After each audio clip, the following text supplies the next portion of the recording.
right, let's dive into some really fascinating material today. We've got excerpts from this speech. It's called America is Back, a Bold Vision for the Future. And this wasn't just any speech. This was delivered to a joint session of Congress. It marked the speaker's return to Washington, after winning a second term. Right, right. Yeah, and it's jam-packed with bold claims about the first 43 days of their second term. Just a whole slew of policy announcements, some really intriguing initiatives. Yeah, it's a lot. It's like drinking from a fire hose, to be honest. Totally. So we're going to help you sift through it all, find the nuggets that really matter. One thing that jumps out right away is this constant emphasis on a common sense approach to governing. Yes. It's almost like a common sense revolution. Exactly. The speaker uses this phrase repeatedly, and they're trying to justify a number of very swift and sweeping actions, like declaring a national emergency on the southern border to curb illegal crossings. They're deploying the military border patrol to enforce it.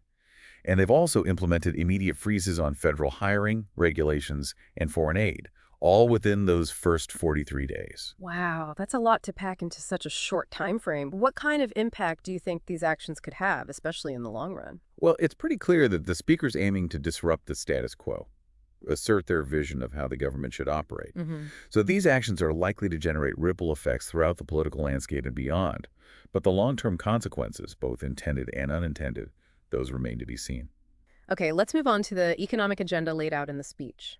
The speaker claims to have inherited an economic catastrophe and an inflation nightmare, blaming the previous administration's policies. Right, and this framing is really important because it sets the stage for their proposed solutions, which focus very heavily on affordability and job creation. And some of these solutions sound pretty familiar. They're talking about reducing energy costs, with a good old-fashioned drill-a-baby-drill approach, and cutting taxes for everyone. Yeah, these are classic economic strategies aimed at stimulating growth, but their effectiveness, it really will depend on a multitude of factors. But here's where things get really interesting. The speaker also proposes creating two new initiatives, and they've given them these really catchy names: DOGE and the Gold Card. DOGE, which stands for the Department of Government Efficiency, would be headed by none other than Elon Musk. Elon Musk in charge of government efficiency. I don't even know where to begin with that one, but what exactly would this department do? Its primary task would be to eliminate what the speaker considers wasteful spending. And they provide a long list of examples. They highlight perceived absurdities in government spending. Oh yeah, that list was something else. Providing free housing and cars for illegal aliens, scholarships in Burma, economic inclusion of sedentary persons, indigenous peoples and Afro-Americans empowerment, making mice transgender, left-wing propaganda in Moldova. I mean, it kind of touched on a bit of everything. Yeah, it definitely targets specific programs, particularly those focused on social programs and foreign aid. And the speaker even put dollar amounts to each item, aiming to shock the audience with, the perceived extravagance. Then there's the Gold Card. It's a $5 million path to U.S. citizenship for successful job creators from around the world. I mean, would that even be legal? That's a good question, and it would definitely raise some eyebrows. It makes you wonder, what exactly defines a successful job creator? And would a program like this actually benefit the U.S. economy? Or would it simply exacerbate existing inequalities? Yeah, It also raises questions about how this would impact immigration patterns and social dynamics. There's a lot to unpack there. Moving on, let's talk about tariffs and trade. Another major theme in the speech. The speaker argues that the U.S. has been taken advantage of in trade deals for decades and announces reciprocal tariffs going into effect on April 2nd. Yeah, this America First approach. It's all about using tariffs as leverage, a tool to protect American businesses and people. But couldn't this lead to trade wars and diplomatic tensions, especially with key allies like Mexico and Canada? The speaker specifically called them out, accusing them of allowing fentanyl to flow into the U.S. and receiving unfair subsidies through trade imbalances. It's certainly a risky strategy. The speaker seems to be betting on the idea that the U.S. has enough economic clout to force other countries to bend to its will. But it's unclear whether that will actually play out as planned. And even if it does, there's the question of the potential impact on domestic prices and consumer choices. Tariffs tend to raise the cost of imported goods, which could hurt American consumers in the long run. Okay, shifting gears now. Let's talk about the speaker's emphasis on the law and order. They talk a lot about reclaiming power from what they call unaccountable bureaucracy and restoring law and order.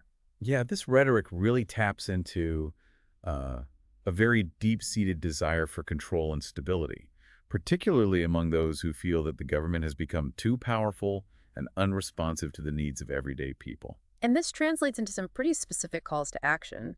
The speaker wants to remove federal workers who haven't returned to the office since the pandemic.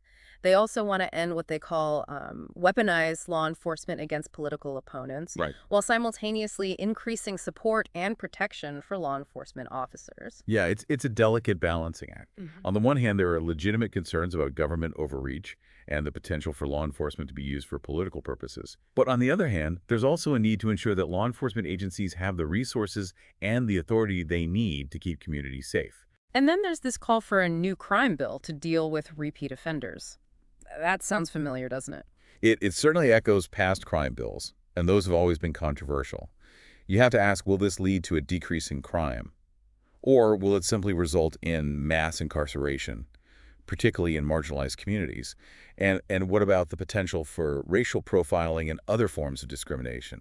There are a lot of potential pitfalls here. Speaking of controversial issues, let's delve into the speaker's stance on social issues. Okay, yeah, this is where we see a very strong alignment with a particular set of conservative values. Right off the bat, the speaker proposes making English the official language of the U.S. They also want to ban men from women's sports and to ban gender-affirming care for minors. And then there's the call to remove critical race theory from schools and a general denunciation of what they call wokeness. Yeah, these are all hot-button issues that have been at the center of the culture wars for years now. To illustrate their point about banning men from women's sports, the speaker shared a story about a high school athlete named Peyton McNabb. Right. According to the speaker, Peyton suffered a severe injury after being hit in the face by a ball spiked by a transgender athlete on the opposing team. Whether or not this story is factually accurate, it clearly resonated with the audience and it highlighted the speaker's point.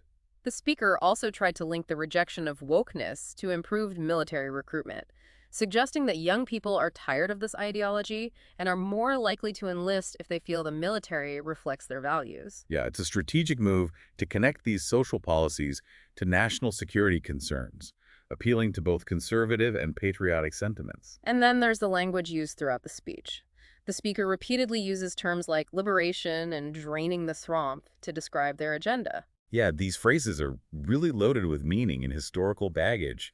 They evoke a sense of righteous struggle and a fight against a corrupt establishment, tapping into existing narratives and emotions that resonate very deeply with a certain segment of the population. For example, the speaker highlighted the detention of what they called criminal aliens and the largest deportation operation in U.S. history as evidence of their commitment to draining the swamp. Yeah, and this example directly connects to the speaker's common sense approach and their focus on law and order.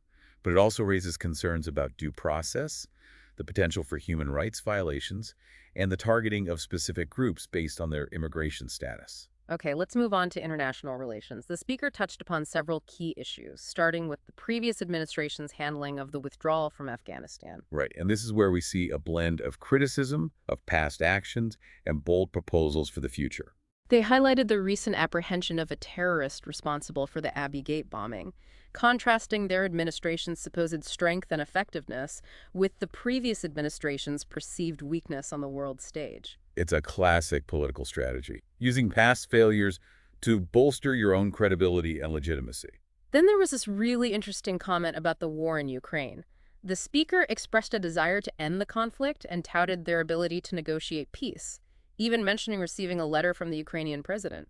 Yeah, this raises questions about their actual influence and the feasibility of achieving peace in such a complex and volatile situation. Is this a realistic goal or just wishful thinking? And what exactly would a peace deal look like? Those are crucial details that are missing from this speech. And then, completely out of nowhere, the speaker announces plans to reclaim the Panama Canal. Oh yeah, this was a complete surprise, Yeah. especially given the history of the canal and the potential for international backlash. It's a bold move, to say the least. The speaker seemed to be framing it as righting a historical wrong, describing the construction of the canal as this massive and costly undertaking for the U.S., only for it to be given away for $1 by the Carter administration. Right. It's a very selective retelling of history that focuses on certain aspects while ignoring others.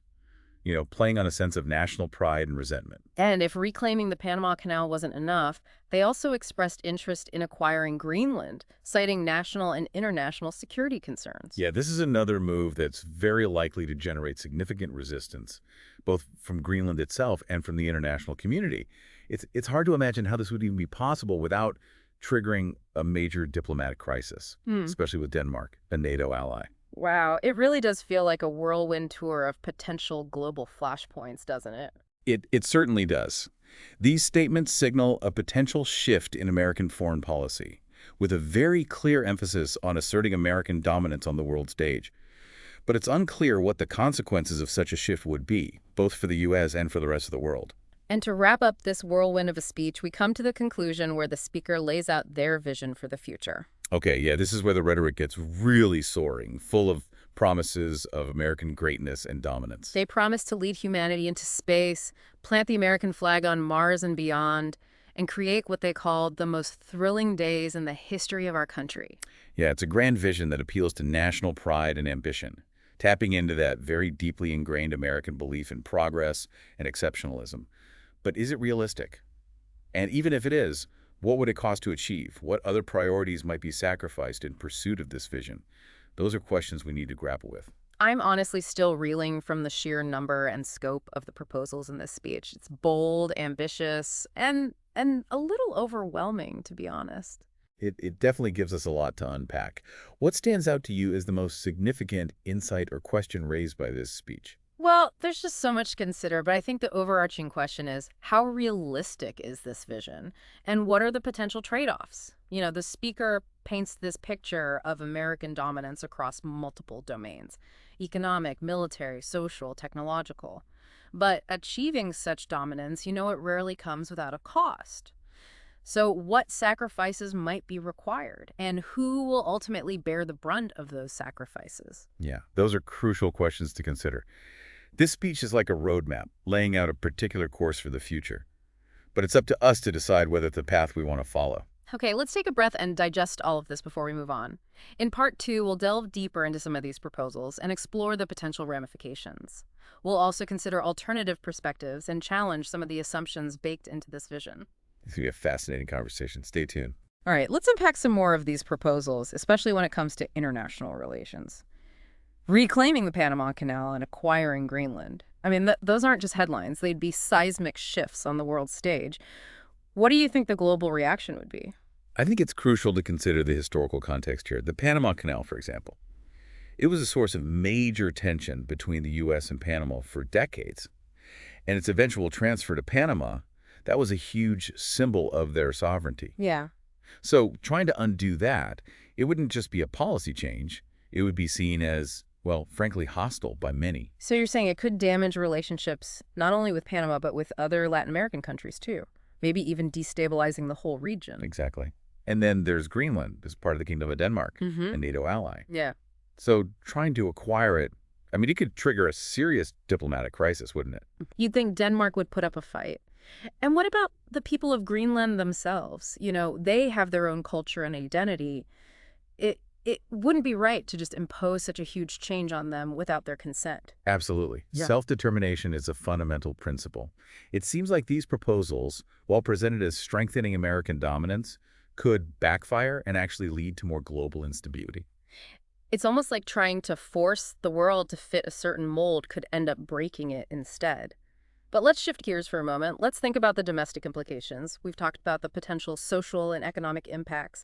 But what about the strain on government resources and the very institutions that the speaker claims to want to streamline? Yeah, that's a key point.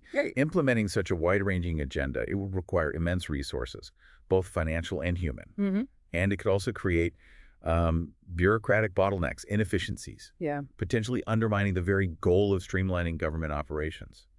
It's almost paradoxical, isn't it?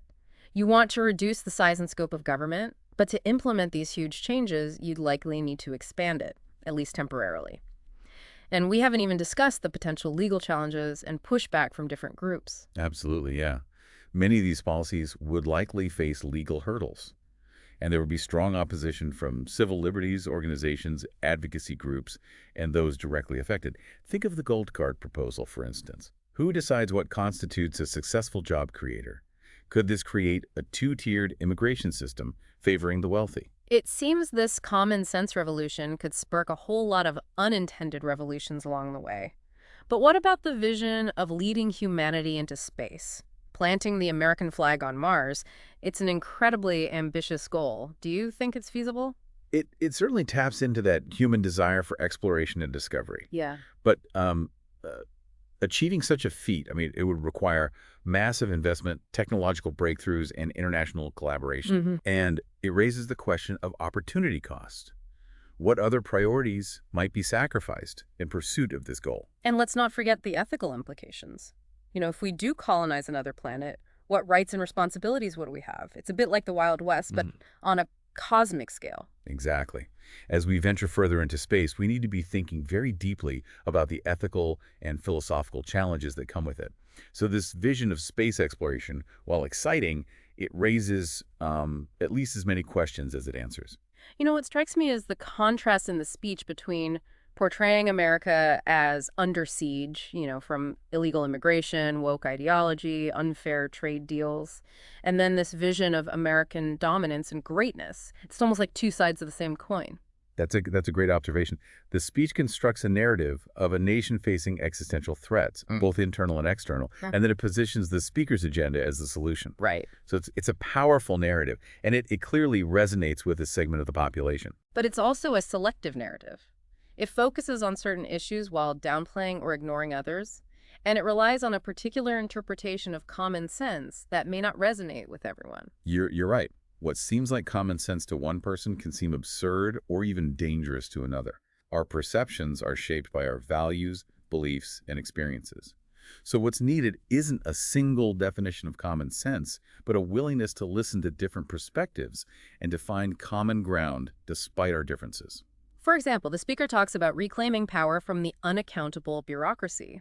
But what about the importance of checks and balances and the separation of powers? Aren't those essential for a functioning democracy? Absolutely. Hmm. Concentrating power in the hands of any one person or branch of government, it can erode democratic norms and increase the risk of abuse. And the speaker's language regarding social issues, particularly gender identity and transgender rights, it's concerning. It feels dehumanizing and inflammatory. And the proposed policies could have devastating consequences for LGBTQ individuals, especially transgender youth. Yeah, it's crucial to push back against harmful rhetoric and to advocate for the rights and dignity of all individuals, regardless of their gender identity or sexual orientation.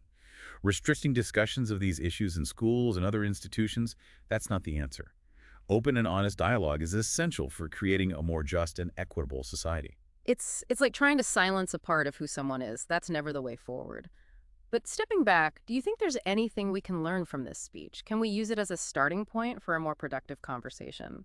I think it's important to acknowledge the anxieties and aspirations that are, fueling this vision. Yeah. The speaker very effectively tapped into a desire for security, stability, and a restoration of American dominance. Yeah, we see that in the emphasis on border security, law and order, economic nationalism, and a strong military.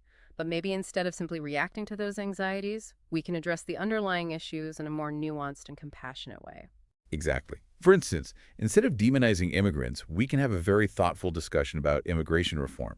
We can balance security concerns with humanitarian considerations and economic needs.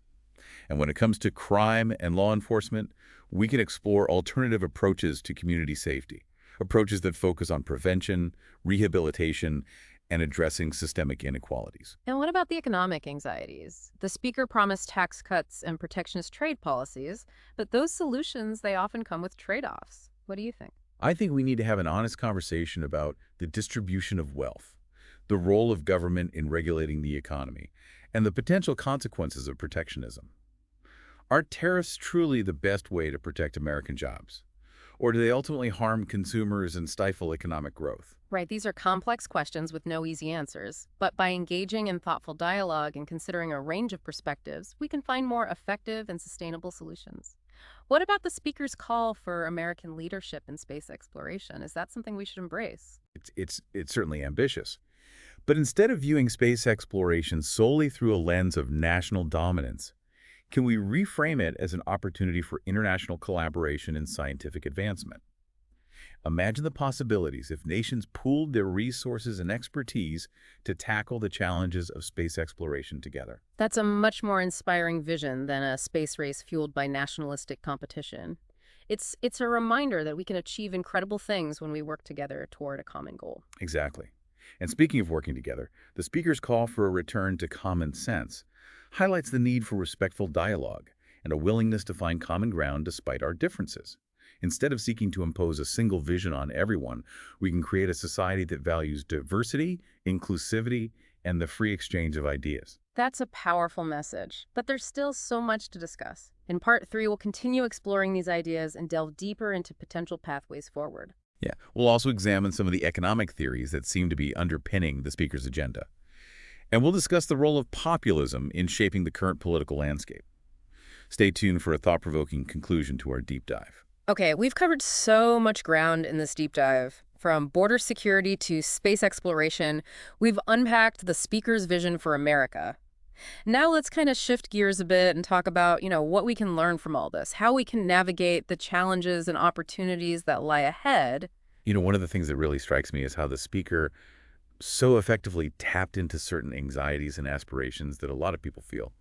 That desire for security, stability, and a sense of American dominance, Yeah. on the world stage. Yeah, we saw that in the focus on things like border security, law and order, a strong military, and bringing back jobs to America. Right. And by acknowledging those anxieties and aspirations, we can start having, more productive conversations about how to address those underlying issues. Instead of simply reacting, we can be proactive. So, for example, instead of just talking about deporting criminal aliens, we can have a much more nuanced discussion about immigration reform, one that takes into account security concerns, but also humanitarian considerations and economic needs. Exactly. And instead of just calling for tougher crime laws, we can explore alternative approaches to community safety that focus on things like prevention, rehabilitation, and addressing systemic inequalities.